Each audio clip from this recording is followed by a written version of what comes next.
And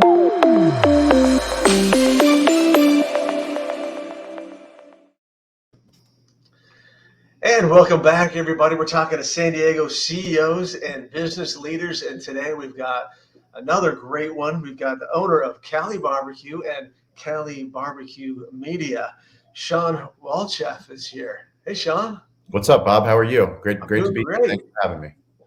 Yeah, absolutely, man. Thanks for being here. We really appreciate it. So much to talk about. I want to talk about the restaurant business and digital hospitality, your podcast. It's all just such good stuff to get into. But first, let's talk about you a little bit, because I know, like me, you're also a San Diego native growing up. Did you grow up in the La Jolla area? Yeah, I grew up. So I was actually born in Colorado. I never met my father. My mother had me when she was in nursing school in Colorado, and when I was about 6 months old, my grandfather, who is from Bulgaria, he was living here in La Jolla, where he raised our family, my mom and my uncles. But he told her, please come back home so I can help raise Shawn. And having never met my father, I've only seen 2 pictures of him. I had this huge patriarchal figure in my life that raised me in a life of privilege in La Jolla. So, I got to get raised by not only a Bulgarian grandfather, but he didn't marry my grandmother, but it was a Japanese woman who helped raise me. So I had a Bulgarian grandfather, a Japanese grandmother, and I got raised in the beautiful La Jolla, California. So quite an interesting little background. Yeah, for sure. Raised mainly by your grandparents, and were they in the restaurant business, or how did you get into the restaurant business initially? Yeah, so my grandfather was a medical doctor that got into real estate here in San Diego, as he didn't know a word of German, and literally had to go to German medical school. So he applied to German medical school during World War II, was able to get in, came over to the United States. Once he came over to the United States, built this incredible medical career, brought him to San Diego, started investing in real estate. And one of those real estate properties essentially was our family restaurant when I was a kid. So he took over this family restaurant, a breakfast restaurant in San Diego in Spring Valley. And that was when I was about 13, 14 years old. I started bussing tables and washing dishes on the weekends, as opposed to going out to our ranch property in Warner Springs, which I hated doing when I was a kid. I mean, it was, growing up in La Jolla, none of my friends were bussing tables and washing dishes on the weekends, but my immigrant parents, grandparents, but they raised me. They said that I should be, learning the value of hard work. And looking back on it now, I think that's one of the things. It was less the dirty work and more of the hospitality, more of seeing the families come into the restaurant and really take ownership of certain spaces in the restaurant, really building memorable moments that really connected with me as I went to University of Colorado, and then I transferred to University of San Diego. I studied sociology. I thought I was going to study business. None of the classes ever resonated with me, but I was always fascinated with people. Why do we do the things that we do? And that led me to asking one of my best friends from college, Corey Robinson, to see if he wanted to take over that existing breakfast restaurant, that restaurant that I grew up in, as I was helping my grandfather manage his real estate portfolio, his residential and commercial real estate. As he was aging, this property became available and a liquor license was attached to it. And we thought, hey, if there's a great breakfast concept, what do we activate this liquor license and turn it into a sports bar in a part of San Diego, a family-friendly sports bar? Since there's great breakfast, what about, West Coast NFL kicks off at 10 a.m. What if we had TVs all over the restaurant, high definition, whatever game you wanted, but it was also a place where mom and dad could come. You could bring the grandparents, you could bring the kids. And that's essentially how Cali BBQ launched. Yeah, very cool. And but I think I read also that initially, or when you were in school, you were thinking about becoming a lawyer at one point. Yes, I was. That was, when you're raised by a medical doctor, you're either going to become a medical doctor or an attorney, and that's that was the goal of more of my grandfather than it was of me. I thought I was going to be in the sports entertainment, but I applied to law school and I was rejected by all 3 law schools in San Diego, University of San Diego, Thomas Jefferson, and Cal Western. And it was a very difficult part for me to tell my grandfather. It was less of a devastation of not getting in than it was letting him down. And really that led me, had I gotten into school, I wouldn't be doing the things that I'm doing now. I wouldn't be having this, doing this podcast with you, having made this mutual connection through David Meltzer, who's a mentor of mine, also a mentor of yours. We're doing just incredible things in the hospitality space and teaching small business owners and entrepreneurs how to do what we were able to do, which is turn our business into a media company. And because of the technology that we have, because of the smartphone, because of what has literally been created in the last 13 years, I always use June 29th, 2007. That's the day that the first iPhone came out. And the reason why I bring that up in all my podcasts, all my speeches, when I go and I talk to people is we use this device, this computer in our pocket every single day. And yet so many times we take it for granted. My grandfather, when he immigrated over here, if he wanted to write a letter to his mom or dad, he would write a letter and it would take literally 6 months for them to read written words from their son in America. And now my wife, who is Bulgarian, she's 100% Bulgarian, her family is in Bulgaria. She talks to her mom every single day on Viber in high definition video for free, just because of the internet connection. So, really understanding where we are and how can we capture that as business owners, as leaders, and start to use social media to really move our business forward, to create these opportunities and grow our business in ways that we've never thought possible. And so, Shawn, you did that, and we talk about digital hospitality in your podcast and the whole concept of digital hospitality. And I've been doing this podcast for about 8 months or so, and really kind of going into that area where you're creating your own brand. How did you? I think it was 2017 or so. You kind of really started to go through that transition into the digital world. How did you do that, and what ways initially did you start? Sure. Well, so we failed miserably when we first opened the restaurant in 2008. We opened in a part of San Diego. They tell you location, right, in real estate. And we picked the most difficult location and the most difficult time. 2008, not a great time to open up a restaurant, not a great time to open up any business. And because it was such a difficult location, we had to rely on any type of marketing to get people to come into our business. So literally back then, we joined the Chamber of Commerce. We advertised in the yellow pages. Yes, there were yellow pages back in 2008, but none of these apps, all these things that we talk about and that we take for granted were very predominant. Facebook was just becoming a thing. Yelp was just becoming a thing. And because we failed on all these other platforms to figure out how to get people into our restaurant, we said, well, why don't we start using the internet, and why don't we start claiming our Facebook page? Why don't we start claiming our Yelp page? Why don't we start claiming our Google account and start learning how to do digital marketing? So because we had to literally do that to survive in the early days, it got to the point where we learned how to share our own story. We learned how to brand ourselves. We learned how, if the newspaper wasn't going to write about us, if the magazines weren't going to write about us, if the local news didn't care about what we were doing in Spring Valley, well, we need to share our own story. And now we had the ability to do that using Facebook, using Instagram, using Twitter, now using TikTok, now using LinkedIn. And it's literally just storytelling. So how do we tell our story? As we started developing that skill set in 2017, we launched our podcast, which originally was called Behind the Smoke. So it was Derek Marceau, who owns Valley Farm Market, a butcher shop in Spring Valley that's been around for 50 years. They just opened up a butcher shop in La Jolla, but him and I had been doing barbecue events, charity barbecue events for, a decade together. And we said, why don't we start interviewing other business owners to develop deeper connections, to relate to people, really the things that we did wrong. All the failures that we had, all the mentorship that we wish someone had told us. Well, what if we shared those stories about the hospitality business, about the grocery business, about the butcher business, things that we did great on Facebook, things that we failed on Facebook. We started having conversations with people that inspired us, people that were playing the game within the game. And that's the thing I love about the podcast, is it moved us from digital marketing to digital media. So now, no longer was it about Shawn and Cali BBQ or Derek and Valley Farm. It was about our guest. What was our guest doing? How can we relate to our guest? What was their pain points? What was their struggles? What are the successes that they see? And as we started producing content on a weekly basis and then on a daily basis, we started connecting with people all over the globe. I mean, literally to have people in Norway listening to stories about our restaurant and our butcher shop in Spring Valley and connecting on a deeper level than our staff.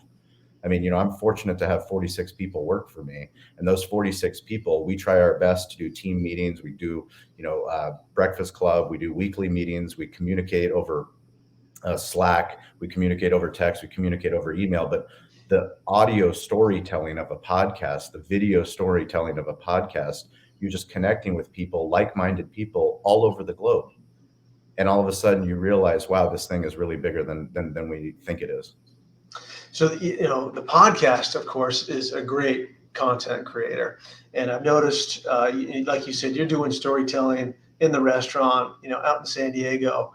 I find a lot of people, and myself included, have a hard time kind of figuring out, okay, I know I have to do some things like this, but what do I talk about? How, what's the first step?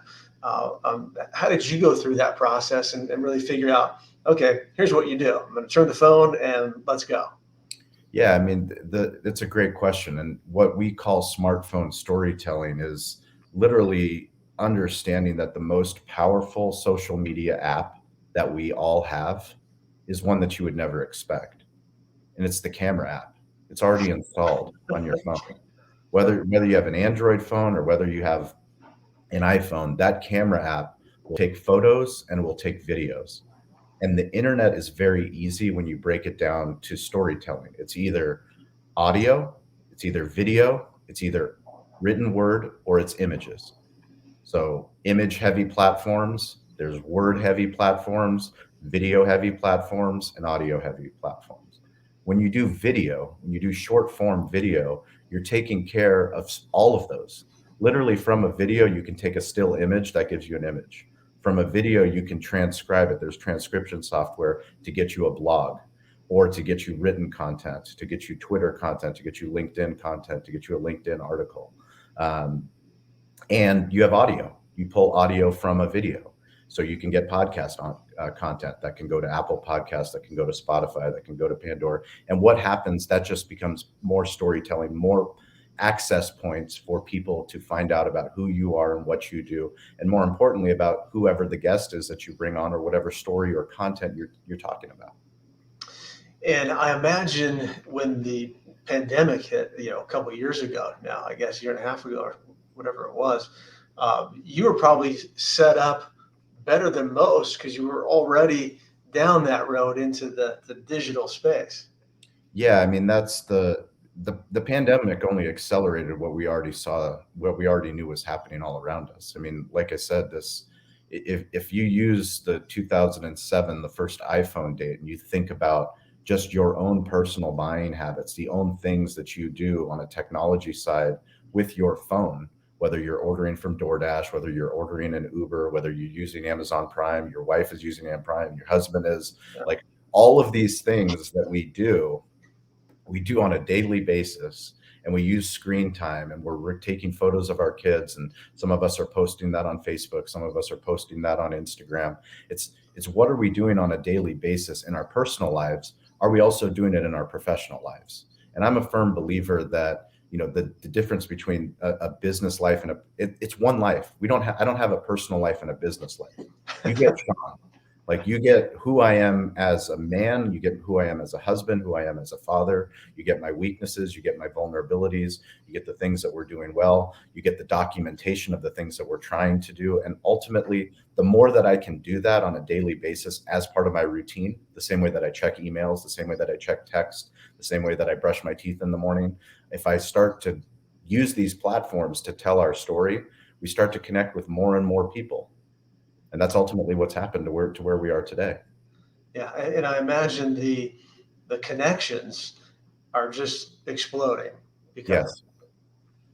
I mean, that's the exciting thing. When I first became aware of David Meltzer, I was listening to sports radio. I'm a huge fan of sports talk radio here in San Diego. Scott Kaplan, the great friends, Scott and BR, he had David Meltzer on his radio show, and I was driving in my car listening to 1090, and David Meltzer has an incredible message. You know, what he was talking about resonated. His frequency resonated with me as a listener driving, where I go, well, I want to see who this guy is. And I went on to Instagram and I found out who's David Meltzer. And at that time he had, 40,000 followers. But then I started looking at his content. What was the message that he was sending? And I started, well, that was interesting. So then I went to his YouTube page. I was looking at his videos. It wasn't the number of subscribers. It wasn't how many views he had. It was the actual content. He had a video of him going to the Super Bowl, doing what he does in his business and saying, I don't want to be here at the Super Bowl. I'm going to give my tickets up so that I can fly home and be with my son. And that video at the time only had hundreds of views, but it impacted me to say, this is somebody that I admire. This is somebody that I want to learn more from. And eventually became, a mentee of his. Now we do all kinds of different business together. I've been on his 2-minute drill show. I watch what he does with his podcast. I see how he's, closing deals with Amazon and closing deals with, Bloomberg, and building podcast studios in SoFi Stadium and building podcast studios at the Wynn, resort. And it's this amplification effect where the more that you do it, the more that you lean into storytelling, audio, video, written word, and images, and you figure out, how do I do more? By doing more, you get to the quality. I think the problem that so many entrepreneurs I talk to, so many business owners, is a fear of, I want to have a perfect image of who I am or a perfect image of who my business is. Yeah. And the ultimate goal is, nobody's perfect. We're all trying to figure this thing out. So it's the more that, you get on the bicycle and you learn how to ride the bicycle. No one knows how to ride the bicycle in the beginning. I talk about an analogy of a playground. My daughter, she's 2 years old. My son's 4 years old. And when they first went to the playground, they barely knew how to walk. They're intimidated by the slide. They're intimidated by the stairs. But what do? I go and I watch her, and she barely walks up the stairs and she's scared of the slide. And I help her, down the slide the first time. But then once she goes down the slide, she realizes how fun it is. And she realizes her brother's on the other piece of equipment on the merry-go-round. Like, this is all a digital playground. So we all need to go into these apps and remove our perception of what is Facebook. People, when I say Facebook, automatically, whoever's listening to this podcast, you have an idea of, oh, I like Facebook, I hate Facebook, I don't go on Facebook, I never post to Facebook, all the people I don't like are on Facebook, whatever your opinion. When I talk to a restaurant owner and I say Yelp, all of a sudden, 90% of the restaurant owners shut down, when they should be thinking, well, there's 160 million people on this platform searching for products and services. Why do I have a subjective feeling about Yelp? I should have an objective feeling about improving my storytelling on Yelp so that I can actually build business. And the restaurant owners that do that, back to your question about the pandemic, because we had been doing it for 13 years, once the pandemic hit, literally, I got on the roof of our restaurant and went live on Facebook. I went live on Instagram. I created a video for TikTok. I created a video for Twitter. We blogged about it. We podcasted about it. We asked our community for help. We said, we're laying off 29 staff members that are family to us. Please come out and support not just our restaurant, but all the restaurants that are going to be doing delivery, that are going to be doing alcohol to go. Please come out and support us. And because we're literally producing content where everybody is, that now leads to all of those people that used to ignore us, all the newspapers, all the magazines, all the news stations. Where are they? They're on these platforms too, searching for content.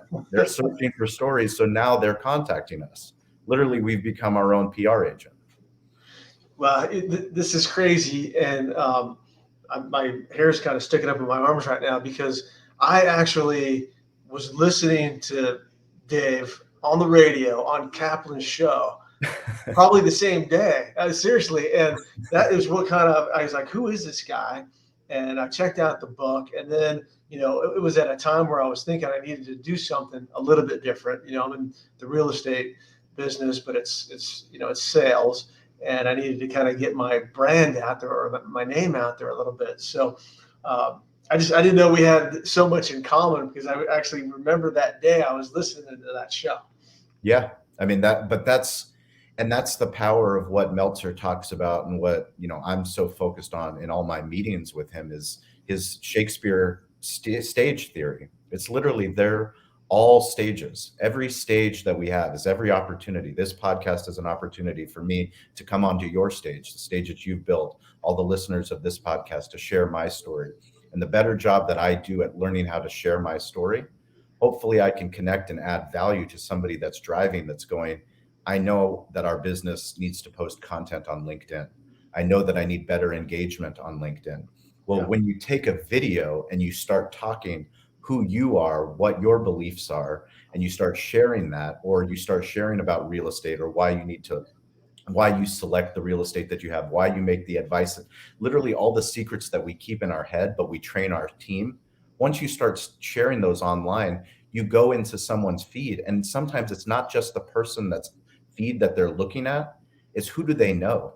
Because half of the time, the people that see my content, see me talking about Toast, our point of sale technology partner, they might not own a restaurant, but they know somebody who does own a restaurant, who Yeah. they've, literally had a conversation about. Well, we're worried, we don't know how to switch. We don't know how to do online ordering. We're worried about Uber Eats and DoorDash, and we don't, want to pay all these fees. Well, I just saw a video on LinkedIn, this guy in San Diego that's a barbecue company, like, you should talk to him. And then literally they're out there doing that work. And that's part of the stage theory. You never know who's listening to your content. You never know who's watching your content until you start putting it out there. But if you don't put it out there, no one's going to find you.